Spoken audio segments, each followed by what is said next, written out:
Hello everyone, my name is Ella and I'd like to thank you for joining me for episode 4 of my podcast on domestic violence and the accountability gap.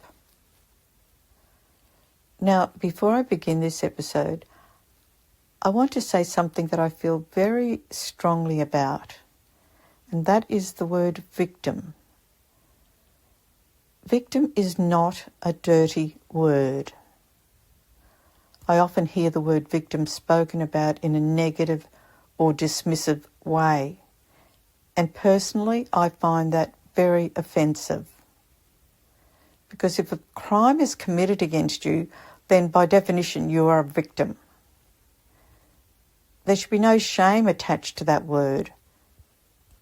Victims do not choose to become victims. Nobody asks to be abused or assaulted, controlled or violated.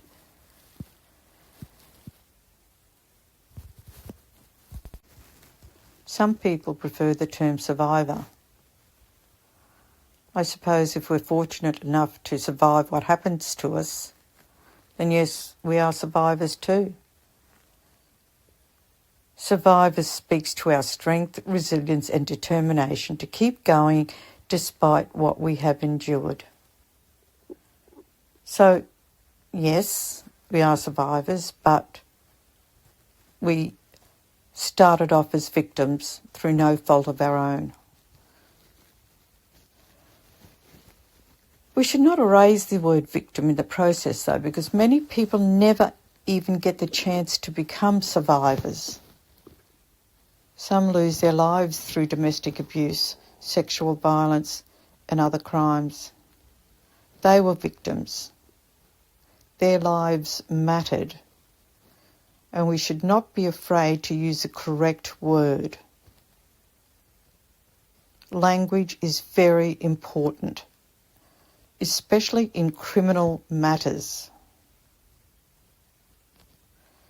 And for me, victim and survivor are not opposites. They are often different parts of the same story. I was a victim of abuse and I am a survivor of abuse.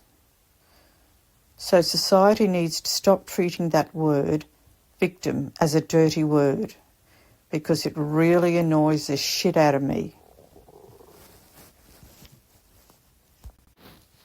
Now, I know I've mentioned this before, but I'd like to just sort of go through this again, and that is that it's important for us to realise that domestic abuse does not discriminate. It affects women from every walk of life. Victims are doctors, nurses, teachers, police officers, lawyers, judges, office workers, business owners, gym instructors, carers, unemployed women and homeless women. It affects women of every race, culture, religion and background. I know this because I was a teacher and I became a victim of domestic abuse. My profession did not protect me. My education did not protect me. My life experience did not protect me. My ex-husband was an angry, uneducated, violent thug. That's the only way to describe domestic violence perpetrators. So domestic abuse doesn't just happen to a certain type of woman. And it's strange hearing me say that myself, because when I was going through the abuse, in the back of my mind, I thought it was just one type of person that was abused, and that was me, the type of person that I was, with no self-esteem, no idea where I was going in my life. I was already a very broken and damaged young woman. And I was damaged by circumstances that were no one's fault. They were not my parents' fault. They were not anyone's fault. It was just how life turned out to be for me. And so I still thought, though, that, you know, if you saw someone that was beautiful, that they would never be abused, or someone like my doctor, they would definitely never be abused. So, yeah, I think we just need to really think about that, because it happens to so many women. And we're talking millions and millions right across the world. You know, you could look at a judge in court and she could be being abused. It's just, it doesn't discriminate. The common factor that we all have in this, though, is the perpetrator. The violent thugs that take their anger and their violent temper out on us, innocent victims.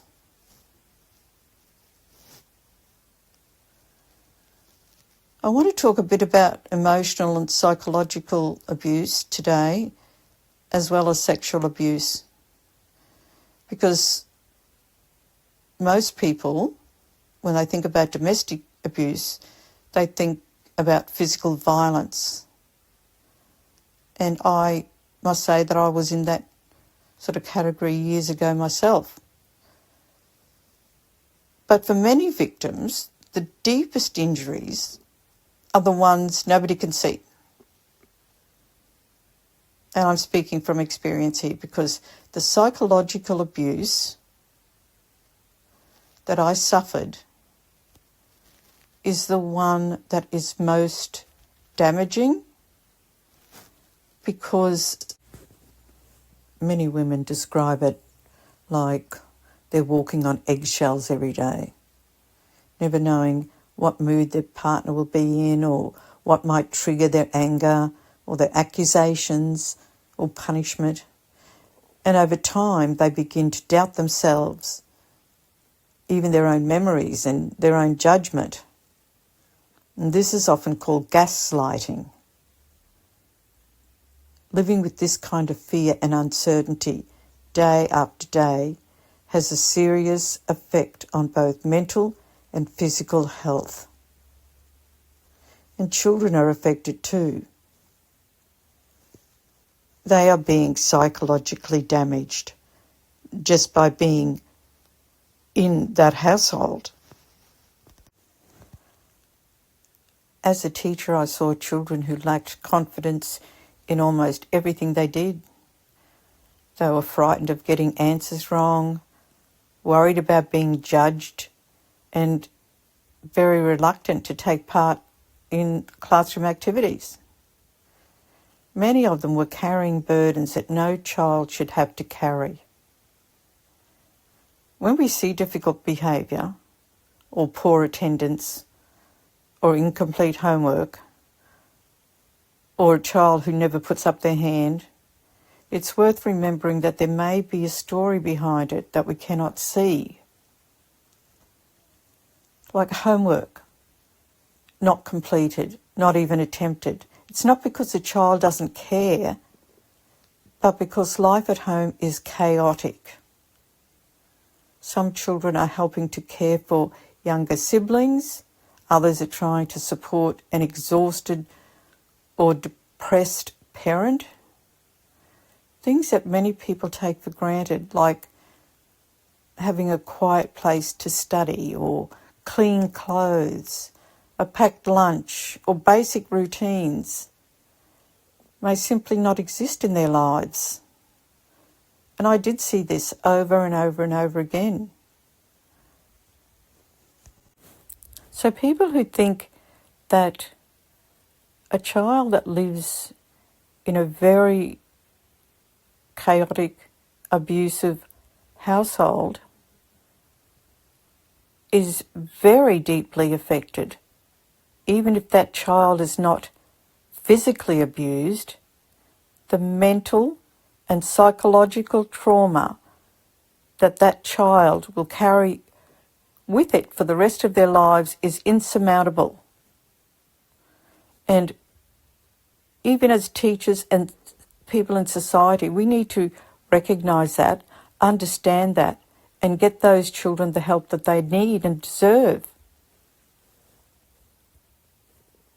For me personally, even though the physical abuse that I suffered was incredibly painful and the injuries were immediate,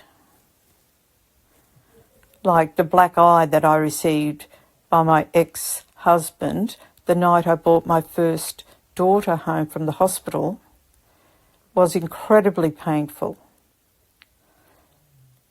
And the injury was immediate. But the emotional abuse, combined with the childhood trauma that came before it, that has been the most devastating for me, because it set me up for a lifetime of internal agony and a range of complex mental and emotional struggles. I live with complex PTSD as a result of my abuse. Even after therapy, I still struggle to find peace mentally and emotionally. The abuse may have ended, but the impact remains. And that's something many people don't understand about domestic abuse. Leaving the relationship doesn't automatically end the trauma. For many of us, that's just the beginning of the trauma, and the effects continue for years, sometimes decades. And as a mother, I pushed all of that down as far as possible. Not consciously, but it wasn't a deliberate decision, it just happens.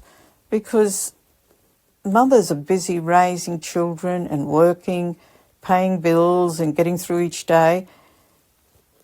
And for me, thinking about deep trauma, let alone healing from it, just never entered my mind. I was surviving, not reflecting.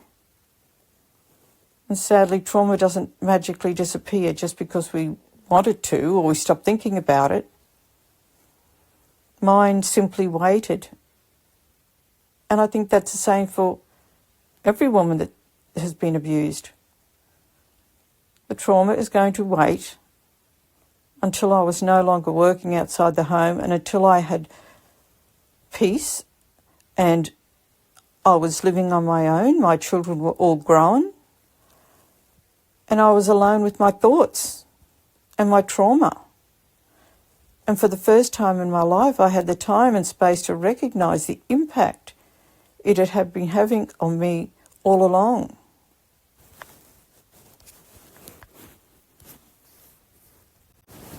The truth of this rather shitty situation is that I was first traumatised at the age of 8, as I said previously, through life's circumstances, and that trauma filtered through my entire life. Looking back, I can see how it influenced so many things. How I saw myself, how I coped, the choices I made, and the situations I found myself in. Since then, I've been on a quest to heal. How long that journey is going to take, I don't know. What I do know is that I'm nowhere near the healed version of myself yet. But what else can you do? You've got to keep going. some therapies I have found helpful, though, are CBT, the cognitive behaviour therapy, and EMDR, which stands for eye movement desensitization and reprocessing.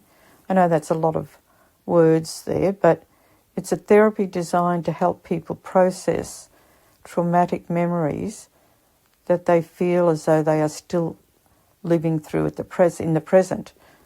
So if you have the opportunity to have EMDR, it is, in my opinion, very worthwhile. But it's important that it's carried out by a very experienced therapist who's properly trained in trauma and understands the workings of the nervous system, because trauma is very complex. And survivors deserve support from professionals who understand its impact on both the brain and the body. And I will say that therapy has helped me a little bit. Still got years to go on that, I'm sure. Medication has helped me. Not in some magical life-changing way and not enough to make the trauma disappear, but they have helped. So if you are a survivor, I can recommend those two therapies. So if you can speak to a counsellor about that or a therapist, they might be able to help you through that and work with you on those therapies. And I'm not going to compare my situation with any other domestic violence survivor's situation. I think that's an awful thing to do. Trauma is not a competition, and suffering cannot be measured against someone else's suffering. But I think it's safe to say that there are millions of innocent survivors living with so much suffering for the rest of their lives because of domestic violence crimes perpetrated against them by violent criminal thugs. And you know what? If we thought that these thugs would somehow face fair accountability for their crimes, I personally think that that would go a small way towards helping us heal, and maybe it might send a message to the thugs that abused us that what happened to us mattered. We are important. That society recognised the harm that was done to us and that the responsibility belongs right where it should have all along, with the perpetrator, also known as the violent thug. They are the ones, they're the guilty ones. And as soon as we come to terms with the fact that accountability is just a sick joke at the moment, and until we come to absolutely crack down on these thugs and punish them the way that they deserve to be punished, this domestic abuse is going to keep rising and rising and rising because there's no justice, there's very little accountability. So, why would they stop? If society spent less time asking, why did she stay, and more time asking, why did the violent thug abuse her, I think we'd be much closer to solving the problem. And sexual abuse, that can also occur within domestic abuse relationships. And I think it is something that is often misunderstood or not talked about enough. Because being married to someone or being in a relationship with them does not give them ownership of your body. Sexual abuse can involve pressure, threats, intimidation, or being made to feel guilty for saying no. Sometimes victims agree to sexual activity simply because they are frightened of what might happen if they refuse. This is not a relationship. This is abuse. And this abuse can be profound. Many survivors feel ashamed or confused, violated, and disconnected from their own bodies. And trust can be damaged, intimacy can become very difficult, and emotional scars can last for many years.